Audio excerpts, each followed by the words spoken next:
ಸರಿ ಬಾವ. ವಿಶಾಲ್, ಎಲ್ಲ ಕೆಲಸ ಅವರೇ ಮಾಡ್ತಾ ಇದ್ದಾರೆ, ಹೋಗಿ ಸಹಾಯ ಮಾಡಿ. ಏನು ಪರವಾಗಿಲ್ಲ, ಕುತ್ಕೊಳ್ಳಿ. ನೀವು ನಮ್ಮ ಮನೆ ಗೆಸ್ಟ್ಗಳಂತ ಹೇಳಿದೆ ತಾನೆ, ನಾವಿದೆಲ್ಲ ನೋಡ್ಕೋತೀವಿ. ಹೌದೌದು, ನೀವೇನು ತಲೆ ಕೆಡಿಸ್ಕೋಬಿಡಿ. ನೀವೇನಾದ್ರೂ ಕೆಲಸ ಮಾಡಿದ್ರೆ ಅಪ್ಪಾಜಿ ನೊಂದ್ಕೊಂತಾರೆ. ನಾವೆಲ್ಲ ಗೆಸ್ಟ್ಗಳು, ನಾವು ಕೆಲಸ ಮಾಡ್ಕೊಂಡು ಕುತ್ಕೊಂಡ್ರೆ ಅವ್ರಿಗೆ ಬೇಜಾರಾಗೋದಿಲ್ವಾ ಅಲ್ವಾ ಅಪ್ಪಾಜಿ? ಕರೆಕ್ಟಾಗಿ ಹೇಳ್ದೆ ಮಗಳೇ.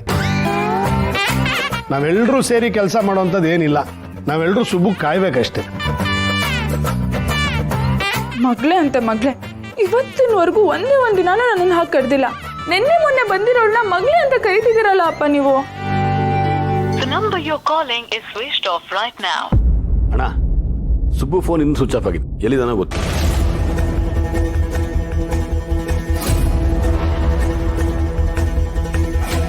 ಆ ಸುಬ್ಬು ಏನಾದ್ರೂ ಆ ಮ್ಯಾಡಿ ಕೈಗೆ ಸಿಕ್ಕಾಕೊಂಡಿರ್ಬೋದಾ? ನಂಗೆ ಬರ್ತಿರೋ ಕೋಪದಲ್ಲಿ ನನ್ನ ಎದುರಿಗೆ ನಿನ್ನ ತಮ್ಮ ಬಂದ್ರು ಅಷ್ಟೇ, ಸುಬ್ಬು ಬಂದ್ರು ಅಷ್ಟೇ, ಯಾರನ್ನು ಉಳಿಸಲ್ಲ. ಸುಬ್ಬು ಏನಾದ್ರೂ ಒಂದ್ ವೇಳೆ ಮ್ಯಾಡಿ ಕೈಗೆ ಸಿಕ್ಕಾಕೊಂಡಿದ್ರೆ ಅಷ್ಟೇ ಕತೆ. ಅವನಿಗೀಗಿರೋ ಕೋಪದಲ್ಲಿ ಅವನ್ ಸುಬ್ಬುನ ಕೊಂದೇ ಬಿಡ್ತಾನೆ. ಕೊನೆಗೆ ಏನೋ ಮಾಡಕ್ ಹೋಗಿ ಏನೋ ಒಂದಾಗತ್ತೆ. ಈ ಸುಬ್ಬು ಬೇರೆ ಫೋನ್ ಸ್ವಿಚ್ ಆಫ್ ಮಾಡ್ಕೊಂಡಿದ್ದಾನೆ, ಮ್ಯಾಡಿ ಫೋನ್ ರಿಸೀವ್ ಮಾಡ್ತಿಲ್ಲ. ಏನ್ ಮಾಡ್ಬೇಕು ಅಂತಾನೆ ಗೊತ್ತಾಗ್ತಿಲ್ಲ ನನಗೆ.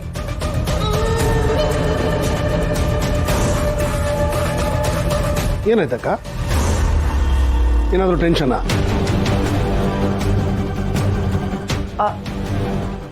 ಏನಿಲ್ಲ, ಇಷ್ಟೊತ್ತಾದ್ರೂ ಸುಬ್ಬು ಬರ್ಲಿಲ್ವಲ್ಲ ಅಂತ ಅಷ್ಟೇ.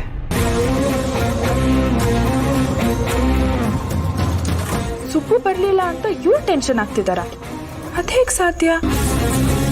ಇವ್ರ ತಲೆಯಲ್ಲಿ ಬೇರೆ ಏನೋ ಓಡ್ತಾ ಇರುತ್ತೆ. ಅಮ್ಮೋರೆ, ದಯವಿಟ್ಟು ಹಾಗೆಲ್ಲ ಹೇಳ್ಬೇಡಿ. ನಮ್ಮೇಲೆ ಯಾಕೆ ಆಪಾದನೆ ಮಾಡ್ತಾರೆ? ಅಯ್ಯೋ ಪದ್ಮನಾಭ ಅವರೇ, ನಾವೇನು ಹಾಗೆ ಹೇಳ್ತಿಲ್ಲ, ಆದ್ರೆ ಹೊರಗಡೆ ಜನ ಹಾಗೆ ಮಾತಾಡ್ತಾರೆ ಅಂತ ಹೇಳ್ತಿರೋದಷ್ಟೇ.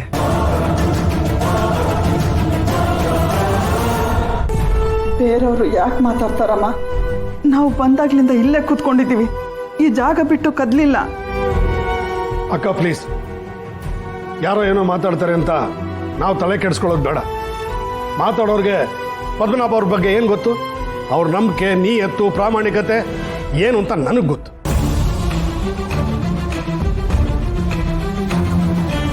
ಅಷ್ಟೇ ಅಲ್ಲ, ಅವ್ರ ಈ ಮನೆ ಬಗ್ಗೆ ಇಟ್ಟಿರೋ ಗೌರವ, ನಿಷ್ಠೆ ಬೇರೆ ಥರನೇ ಇದೆ. ಅದೆಲ್ಲ ಸರಿ ವ್ಯೂ, ಆದ್ರೆ ಗಾಳಿ ಸುದ್ದಿಗೆ ಇದು ಯಾವುದು ಗೊತ್ತಾಗೋದಿಲ್ಲ ಅಲ್ವಾ? ಜನ ಸುಮ್ಮನೆ ಏನಾದ್ರೂ ಕತೆ ಕಟ್ತಾರೆ. ಅಷ್ಟಕ್ಕೂ ಅನುಮಾನ ಪಡೋಂಥವ್ರು ಯಾರಿದ್ದಾರೆ ಈ ಮನೇಲಿ? ಅಯ್ಯೋ ದೇವ್ರೆ, ಹಾಗಂತ ನಮ್ಮೇಲೆ ಅನುಮಾನ ಪಡ್ತಿದ್ದೀರಾ? ನಿಮ್ಮ ಕೈ ಮುಗಿದು ಕೇಳ್ಕೊತೀನಿ, ದಯವಿಟ್ಟು ನಮ್ಮೇಲೆ ಅನುಮಾನ ಪಡಬೇಡಿ. ಮೊದಲೇ ಬಡತನ ಅನ್ನೋ ಬೆಂಕಿಲಿ ನೊಂದಿ ಬೆಂದಿರೋರು ನಾವು, ಮರ್ಯಾದೆಗೆ ಅಂಜೋರು. ಯಾರ ಏನಾರ ಅಂದ್ರೆ ತಡ್ಕೊಳ್ಳೋ ಶಕ್ತಿ ಇಲ್ಲಮ್ಮ. ಮನೇಲಿ ಮದುವೆ ಆಗ್ತಿರೋ ಮಗಳಿದ್ದಾಳೆ, ನೀವೇ ಥರ ಹೇಳೋದನ್ನ ಕೇಳಿಸ್ಕೊಂಡು ಯಾರಾದ್ರೂ ಇದ್ದೇನೆ ಹೀಗೆ ಮಾತಾಡಿದ್ರೆ ಅವಳ ಜೀವನ ಹಾಳಾಗುತ್ತಮ್ಮ. ಹೌದು ಅಮ್ಮವ್ರೆ, ಬೇಕಾದ್ರೆ ನಮ್ಮ ಮನೆಯವ್ರನ್ನೆಲ್ಲ ಚೆಕ್ ಮಾಡಿ, ನಾವು ಅದಕ್ಕೆ ಸಿದ್ಧವಾಗಿದ್ದೀವಿ.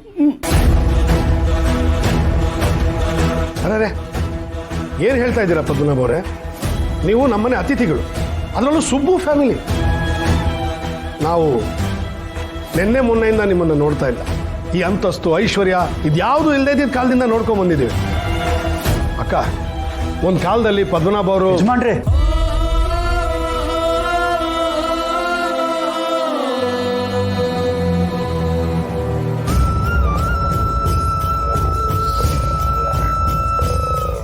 ಆ ಸೀತಾ ಮಾತೆ ಲಂಕೆಯಿಂದ ಬಂದಾಗ ಇಂಥದ್ದೇ ಮಾತಿಗೆ ಹಂಚ್ಕೊಂಡು ರಾಮ ಸೀತೆಗೆ ಅಗ್ನಿ ಪರೀಕ್ಷೆ ಇಟ್ಟ.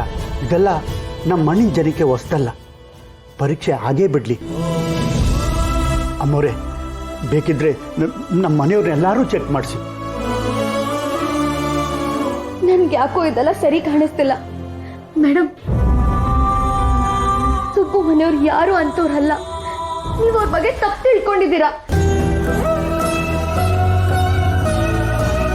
ಇಲ್ಲಮ್ಮ, ನಮಗೂ ಇವ್ರು ಯಾರು ಅಂತ ಚೆನ್ನಾಗಿ ಗೊತ್ತು. ಆದರೆ ಬೇರೆಯವರು ಇವ್ರ ಬಗ್ಗೆ ತಪ್ಪಾಗಿ ಅದಕ್ಕೆ ಹೇಳ್ತಿರೋದು.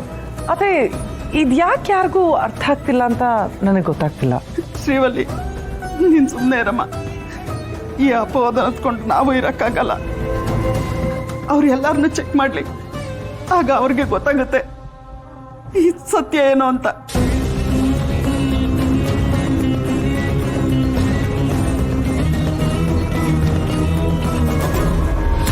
ನಿಮ್ಮಿಂದ ನನ್ನ ಮಗನಿಗೆ ಅವಮಾನ ಆಯ್ತಲ್ಲ, ಅದಕ್ಕೆ ತಕ್ಕ ಜಾಸ್ತಿ ಆಗ್ತಿದೆ. ಸುರೇಶ, ಸೌತ್ರಮ್ಮ,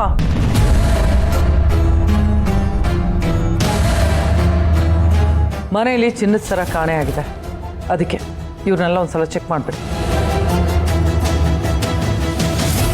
ಅಯ್ಯೋ ದೇವ್ರೆ, ನಾನೇನಾರ ತಗ್ಲಾಕೋತೀನ?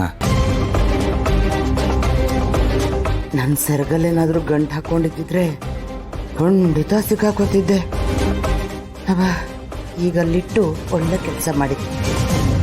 ಅಯ್ಯೋ, ಸರನೇ ಇಲ್ವಲ್ಲ, ಏನಾಯ್ತು? ಎಂಥ ಒಳ್ಳೆ ಚಿನ್ನದ ಸರ ಎಲ್ಲಿ ಬಿದ್ದೋಯ್ತೋ ಏನೋ. ಅದು ಬಿದ್ದೋಯ್ತು ಅಂತ ಬೇಜಾರು ಮಾಡ್ಕೊಳ್ಳ ಅಥವಾ ನಾನು ಸಿಕ್ಕಾಕೊಳ್ಳಿಲ್ಲ ಅಂತ ಖುಷಿ ಪಡ್ಲಾ?